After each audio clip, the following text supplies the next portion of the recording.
You exist inside a vast, silent chamber, your own mind, where invisible bars cage every thought, every impulse, every flicker of desire. Day after day, you scroll through polished fragments of other people's lives, each image and headline handpicked to shape your emotions, your judgments, your sense of self. You think you're choosing, but the true architect of your reality lives in the shadows of your unconscious. Long before you were born, psychologists performed experiments that revealed how fragile our conscious will really is. In dimly lit laboratories, ordinary volunteers pressed levers, pressed buttons, reported feelings, never suspecting that unseen forces in their own brains were guiding their every move. What if the choices you believe are yours have already been made by these hidden currents? Enter Carl Gustav Jung, a man who wrestled with his own internal demons and discovered that true freedom is a myth unless you confront the parts of yourself you refuse to acknowledge. He spent years in heated letters with Sigmund Freud, dissecting dreams and dissecting doctrines, only to realize that beneath the calm surface of our consciousness lies a tempest of repressed fears, forbidden desires, and explosive creative power. Jung came to understand that the price of avoiding that tempest is far greater than the discomfort of facing it. Imagine being stalked not by an external enemy, but by your own shadow, the collection of impulses you deny, the rage you bury, the yearning you pretend doesn't exist. The more you deny, the more it grows, until you wake in the dead of night to its thunderous roar. Only by inviting it into the light can you dismantle the chains it forges around your soul. What if the chains you feel aren't around your wrists, but around your very soul? Do you like this personality? Carl Gustav Jung was born in the Swiss countryside at the close of the 19th century. His earliest years shaped by fairy tales whispered by candlelight and the silent presence of alpine peaks. As a boy, he collected folklore, stories of tricksters and wise women, of underworld journeys and whispered omens. These tales awakened in him a profound curiosity. What if our dreams and legends were not just entertainment, but the keys to understanding the hidden chambers of our own minds? By his early 30s, Jung had become the brightest star in Sigmund Freud's firmament. Their letters crackled with excitement. Freud's tireless championing of the libido theory met Jung's broader vision of a psyche at once deeply personal and mysteriously universal. Together, they explored dream after dream, tracing symbols that spoke of long-buried desires and primordial fears. For a time, they believed they could chart the entire map of the human soul. But the friendship splintered when Jung refused to reduce every psychic phenomenon to sexual impulses. He saw in the swirling chaos of the mind far more than erotic energy. He saw an intricate tapestry woven from ancestral memories, mythic patterns that echo across cultures and centuries. He coined the term collective unconscious to describe this shared reservoir of symbols and stories, and he introduced the notion of archetypes. Archetypal figures like the hero, the mother, the trickster, universal templates that animate our myths and dramas. Alongside these universal patterns, Jung identified the persona, our public mask, and its dark counterpart, the shadow. He hinted at a startling promise, that these concepts held the secret to personal liberation. But he offered no quick fix. Instead, he positioned himself as guide, a patient cartographer of the inner world. In Jung's hands, psychology became an expedition, an invitation to venture beyond the safe borders of the conscious mind and into the vast, unmapped territories of the soul. Every day, you step onto a stage, your office, your social feed, even a mirror, wearing a mask you've been taught to believe is you. This mask is the persona, a crafted identity designed to protect you from shame, rejection, and chaos.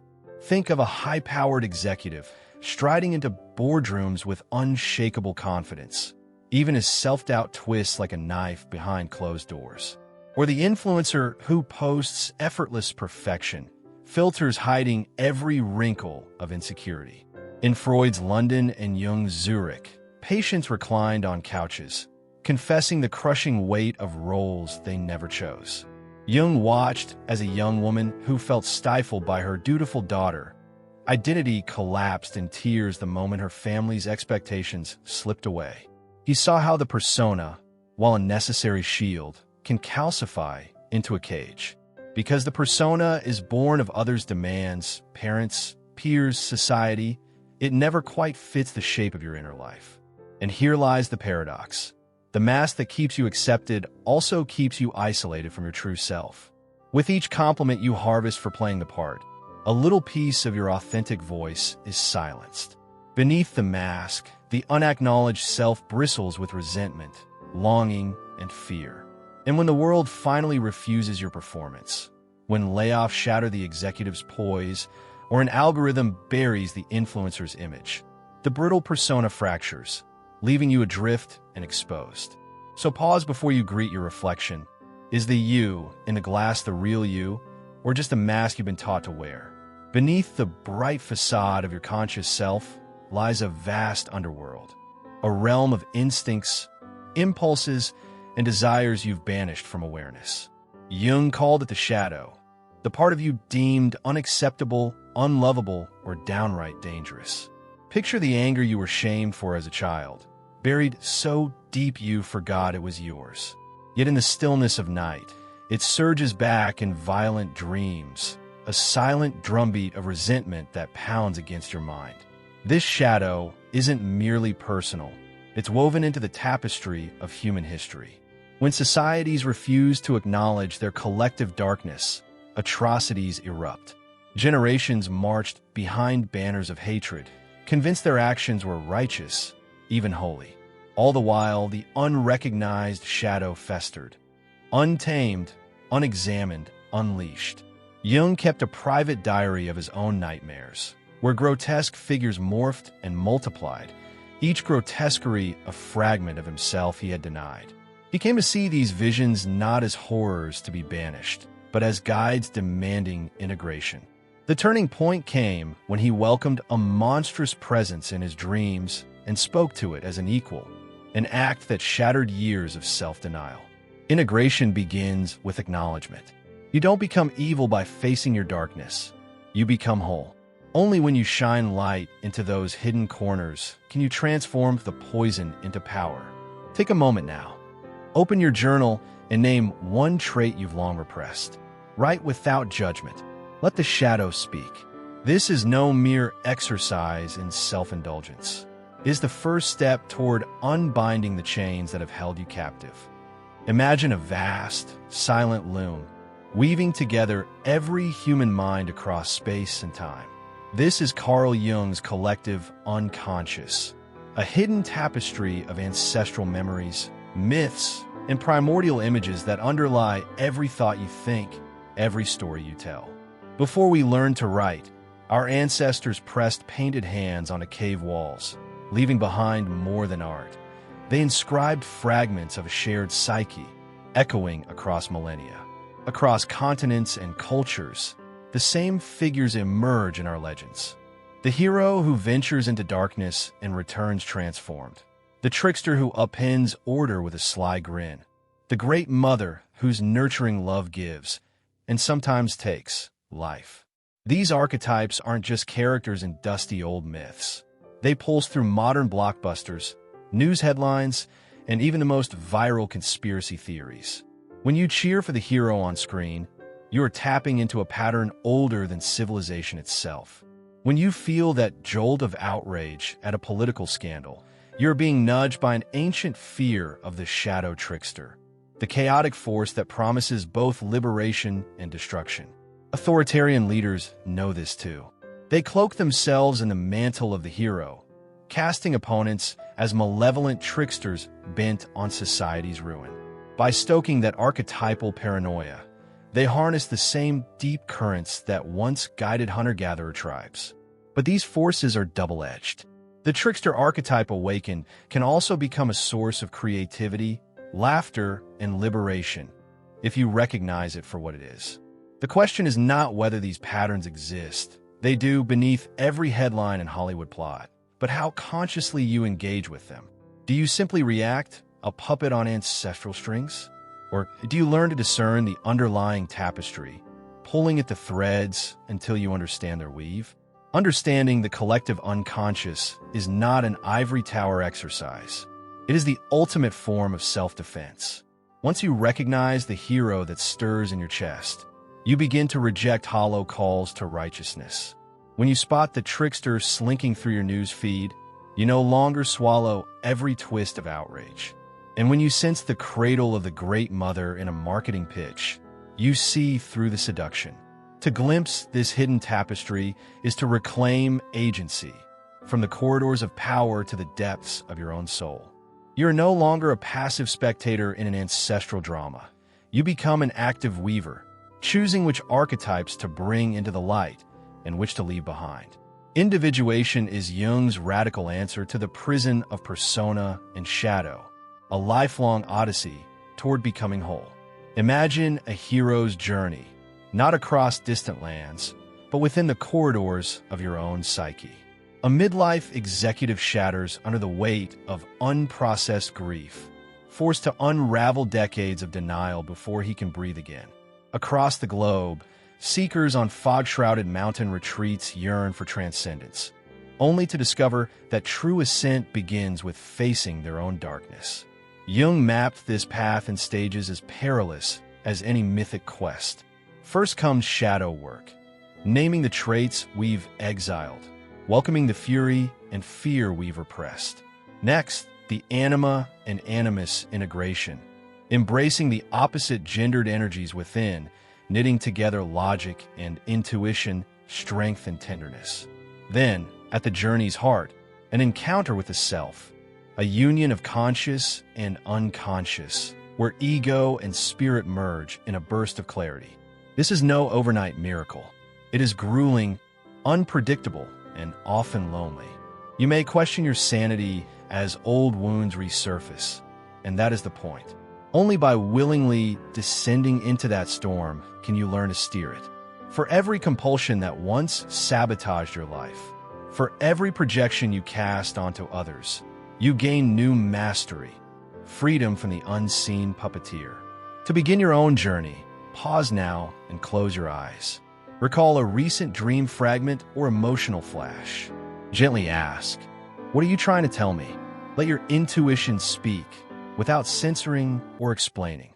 In this small act of listening, you plant the first seed of wholeness. Every click you make, every scroll you take, you leave a trace, digital breadcrumbs that map the winding corridors of your desires and fears. Algorithms study these patterns, molding your feed into a mirror that dangles outrage and validation in equal measure. This is not chance. It's a calculated assault on your unconscious. In recent years, campaigns like Cambridge Analytica mined personal data to stoke archetypal anxieties, portraying opponents as shadowy tricksters out to destroy your way of life.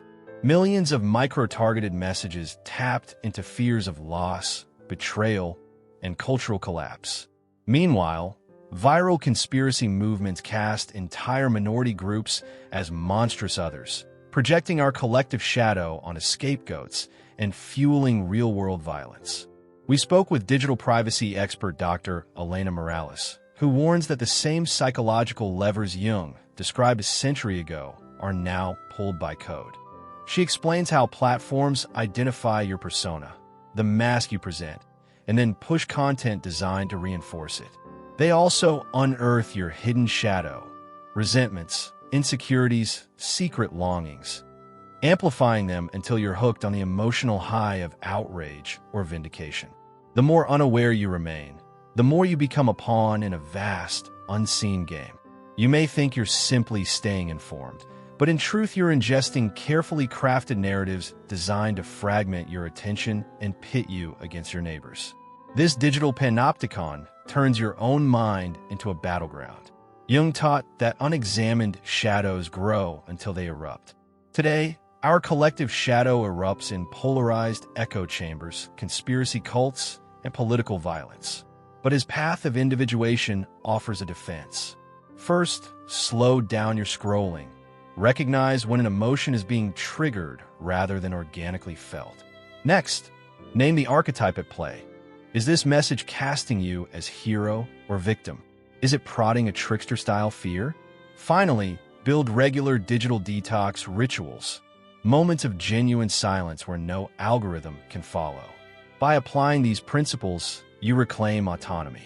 You transform from passive recipient to active curator of your own psyche. The screens around you become tools, not cages. In doing so, you step out of the role of puppet and into the role of conscious author, writing your own narrative, free from the hidden strings of manipulation.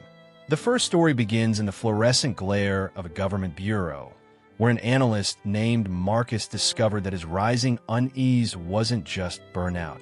It was a call from his own shadow. He had spent years conforming to the persona of the loyal civil servant, suppressing doubts about the secrets he processed daily.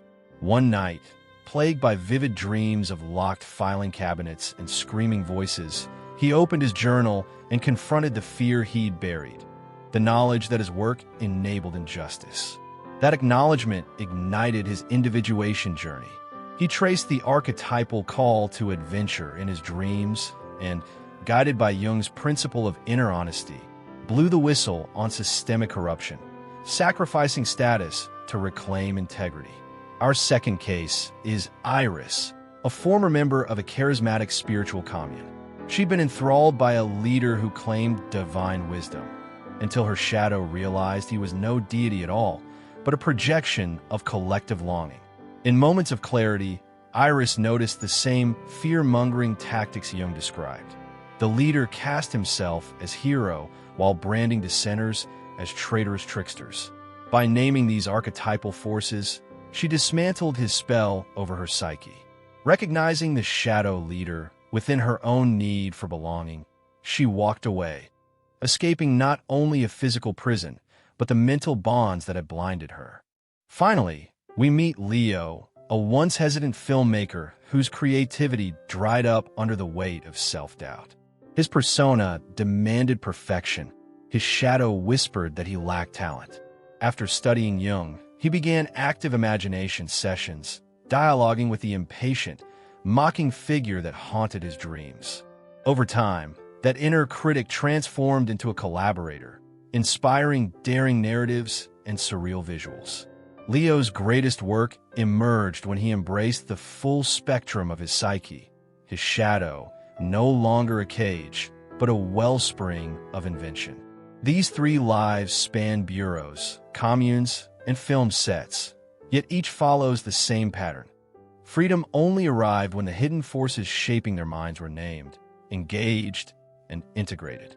Their journeys prove that Jung's psychology is more than theory. It is a lifeline. You cannot be free until you see the chains you wear. And once you see them, you hold the key to break them.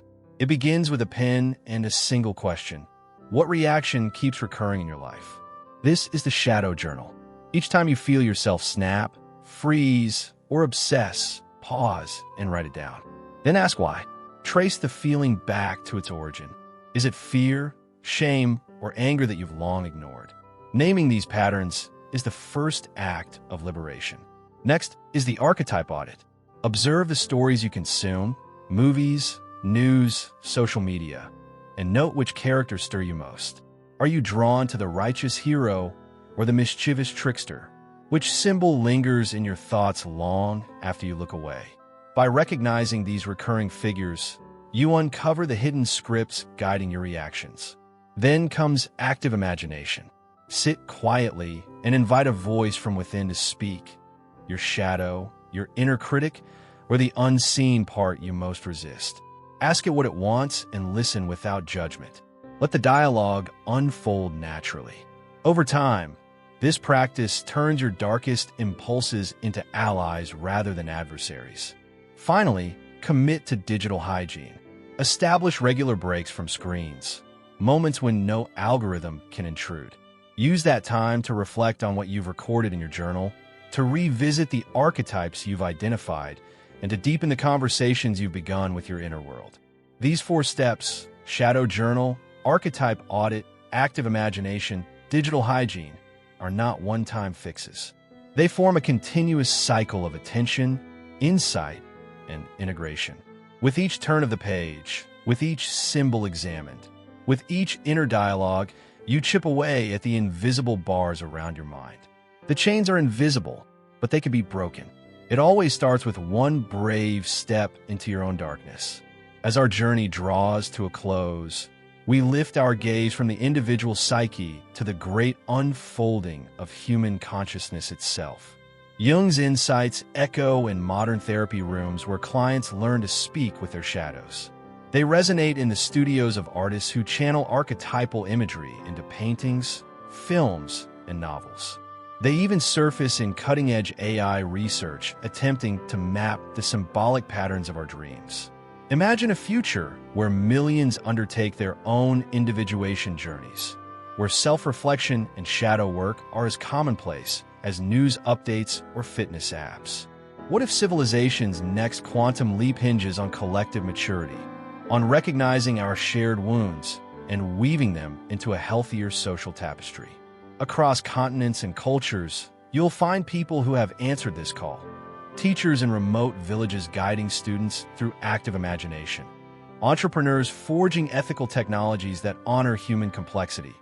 Activists who confront collective shadows rather than scapegoating the vulnerable. Each face in that vast mosaic carries a flicker of inner light, a testament to Jung's promise that freedom is not bestowed by external powers, but claimed within the depths of your own psyche. Freedom isn't given.